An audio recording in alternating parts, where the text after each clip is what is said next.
ಕರ್ತನಲ್ಲಿ ಪ್ರಿಯರೇ, ಮತ್ತೊಂದು ಆವರ್ತಿ ದೇವರ ವಾಕ್ಯವನ್ನ ಧ್ಯಾನಿಸಲು ಕೊಟ್ಟಿರುವ ಭಾಗ್ಯಕ್ಕಾಗಿ ಕರ್ತನಿಗೆ ಕೋಟ್ಯಾನುಕೋಟಿ ಸ್ತೋತ್ರಗಳೊಂದಿಗೆ ನಿಮ್ಮನ್ನು ವಂದಿಸುವಳಾಗಿದ್ದೇನೆ. ಪ್ರಾರ್ಥನೆ ಮಾಡುವ. ಕರ್ತನೆ, ಶರಣನೆ, ನನ್ನ ವಿಮೋಚಕನೇ, ನಮ್ಮ ಮಾತುಗಳು ಹೃದಯದ ಧ್ಯಾನವು ನಿನಗೆ ಸಮರ್ಪಕವಾಗಿರಲಿ. ಆಮೇನ್.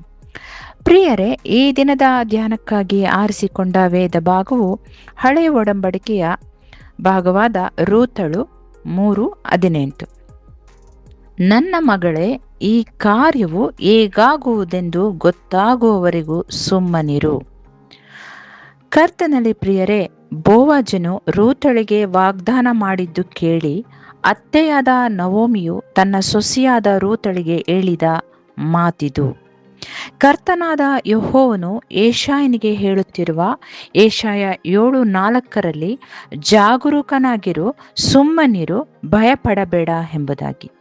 ಲಾಜರನು ಸತ್ತು 4 ದಿವಸವಾಗಿದೆ ಎಂಬುದಾಗಿ ಅಕ್ಕ ಮಾರ್ತಳು ಸ್ವಾಮಿಗೆ ಹೇಳಿದಾಗ, ನೀನು ನಂಬಿದರೆ ದೇವರ ಮಹಿಮೆಯನ್ನ ಕಾಣುವಿ ಎಂಬುದಾಗಿ ಹೇಳಿದ್ದಾನೆ. ಯೋಹನ 11:40 ನಾವು ನೋಡ್ತೇವೆ.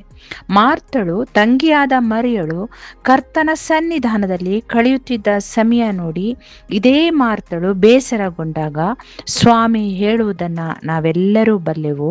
ಮರಿಯಳು ಉತ್ತಮ ಭಾಗವನ್ನ ಆರಿಸಿಕೊಂಡಿದ್ದಾಳೆ, ಅದು ಈಕೆಯಿಂದ ತೆಗೆಯಲ್ಪಡುವುದಿಲ್ಲ ಎಂಬುದಾಗಿ.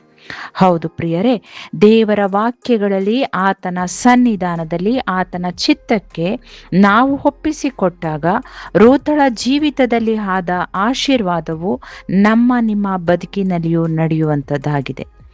ರೂತಳು ನಮ್ಮ ಸ್ವಾಮಿಯಾದ ಯೇಸು ಸ್ವಾಮಿ ದಾವೀದನ ವಂಶವಾಳಿಯನ್ನ ನೋಡಿದಾಗ ದಾವೀದನ ಅಜ್ಜಿಯಾಗಿ ಆಶೀರ್ವದಿಸಲ್ಪಟ್ಟ ರೂತಳನ್ನ ನಾವು ನೋಡುವವರಾಗಿದ್ದೇವೆ.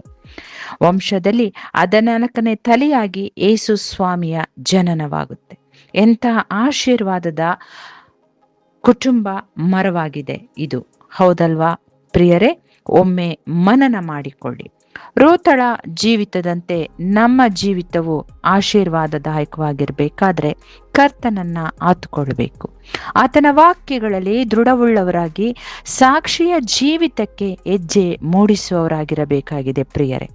ಕರ್ತನಾದ ಯೆಹೋವನು ನೀವು ತಿರುಗಿಕೊಂಡು ಸುಮ್ಮನಿದ್ದರೆ ನಿಮಗೆ ರಕ್ಷಣೆಯಾಗುವುದು, ಶಾಂತರಾಗಿ ಭರವಸದಿಂದಿರುವುದೇ ನಿಮಗೆ ಬಲ ಎಂಬುದಾಗಿ ಯೆಶಾಯ 30:15 ಹೇಳ್ತಾರೆ.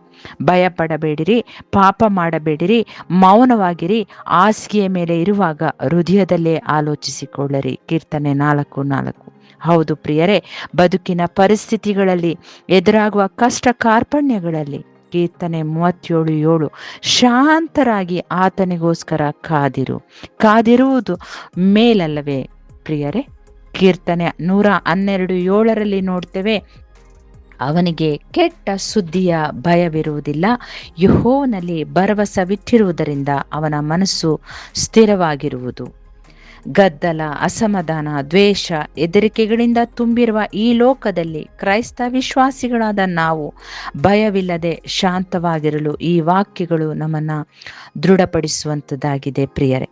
ಭಯಕ್ಕೂ ಅಸಮಾಧಾನಕ್ಕೂ ಕಾರಣವಾಗಿರುವ ನಮ್ಮ ಸಕಲ ಪಾಪಗಳನ್ನು ಕ್ರಿಸ್ತನ ಮೂಲಕವಾಗಿ ಪರಿಹರಿಸಿಕೊಂಡು ನಂಬಿಕೆಯಿಂದ ನೀತಿವಂತರಾದ ಕಾರಣ ನಮ್ಮ ಕರ್ತನಾದ ಯೇಸು ಕ್ರಿಸ್ತನ ಮೂಲಕ ದೇವರೊಂದಿಗೆ ಉಂಟಾದ ಸಮಾಧಾನದಲ್ಲಿ ಇರೋಣ. ರೋಮ 5:1. ಆಮೇನ್, ಆಮೇನ್. God bless. Stay blessed. Take care.